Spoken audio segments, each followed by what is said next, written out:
Hey all, and thanks for joining us on tonight's paranormal pit stop, which will land us at a popular waterside lodging located off of Lake Village Road in the heart of Yellowstone National Park in Wyoming, that acts as one of a series of accommodations designed to suit all ranges of visitors to this impressive and popular nature expanse. Boasting the title of being the oldest surviving resort within this age-old park, nicknamed the Grand Old Lady of the Lake, and purported to harbor chilling supernatural infestations and ghosts tied to its extensive past. Are you prepared to brave the hauntings of the Lake Yellowstone Hotel? Stretching 136 square miles, and with over 110 miles of shoreline, an average depth of 139 feet, and a deepest point of around 394 feet, Yellowstone Lake is recognized as the largest body of water within its respective park bounds, as well as the largest freshwater lake located above 7,000 feet in elevation in North America. Historically, predating Euro-American arrival, lands encompassing Yellowstone Lake were populated by tribes native to the region from prehistoric times and onward, with local groups utilizing the area's natural resources, such as its bison, bighorn sheep, its plentiful fish, bitterroot, and camas bulbs, to survive for over 11,000 years. And even today, no less than 26 separate tribes and bloodlines retain cultural association and rights to the expanse. The first person of European descent documented to have laid eyes on the lake was trapper John Coulter, who arrived to the area through the early 19th century, and through fur trading's height and popularity from around 1820 to 1840, it was visited by many others walking the same path. Some of the first in-detail documents involving surveys, prospecting, and mining of the area would surface from 1869 to 71, though it's now believed a number of parties had frequented the region prior, and in 1872, President Ulysses S. Grant would sign and officiate the Act of Dedication Law and would formally establish Yellowstone National Park.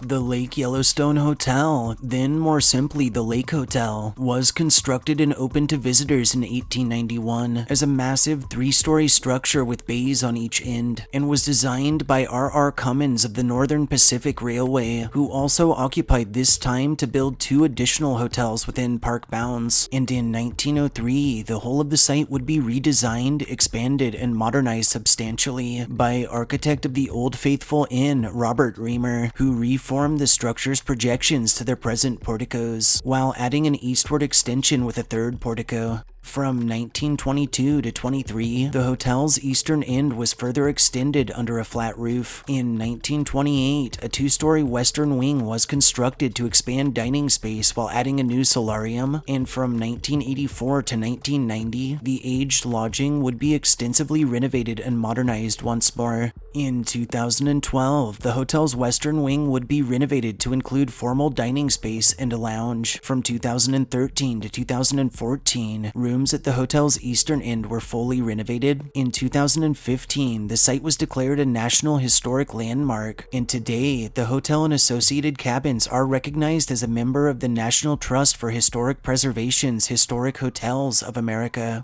Lake Yellowstone Hotel remains open from May through October into the present, hosting around 90,000 annual visitors, while offering various levels of accommodations within its main building, alongside an annex, multiple cabins, and a range of activities for history buffs, science aficionados, and all manner of nature enthusiasts. Contrary to most of the paranormal hotspots we've covered in past pit stops or countdowns, local legends tell the Lake Yellowstone Hotel is haunted by the many peaceful spirits of those who visited and loved it in life, so much so that they returned after death. And across the premises, both staff and visitors have reported disembodied voices in full conversation, objects sighted moving inexplicably or even floating in midair, and orbs in the backgrounds of photography. The spirit of a little boy with dirty blonde hair who's clad in a dress shirt has been encountered running about, laughing, playing, and enjoying himself, and has often been spied gazing from the attic window when the space is supposed to be closed and locked.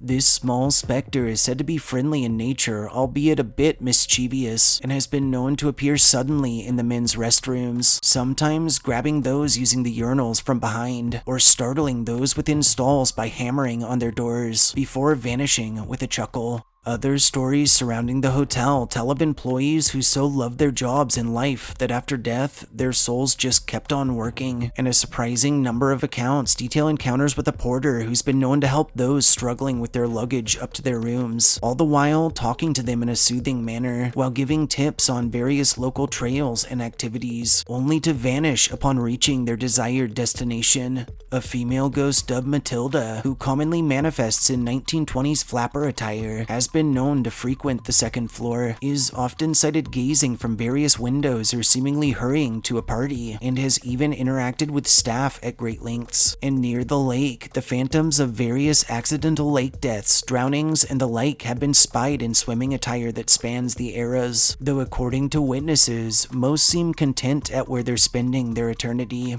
Another popular legend surrounding this aged lake haunt tells of a group of musicians who once played music in the evenings for guests that always started small, but that was joined by other employees as the night went on, until it would eventually grow into a full ensemble. While all musicians involved are long since deceased, to date, many report hearing old-timey music emanating from somewhere just out of sight that starts quietly and eventually grows tremendously in volume before fading suddenly into silence. Also reported at the Lake Yellowstone Hotel are disembodied footsteps heard from vacant rooms, the feeling of being constantly surrounded by an unseen crowd, and rapid temperature fluctuations. Lastly, President Coolidge himself quite enjoyed stays at this old lodge, and in recent times, a rocking chair in the lounge has been sighted rocking on its own, a phenomenon which many claim is the spirit of Coolidge, relishing eternal relaxation from the other side. Thanks for tuning in for this Paranormal Pit Stop. Don't forget to like, share, and subscribe. We'll see you next time.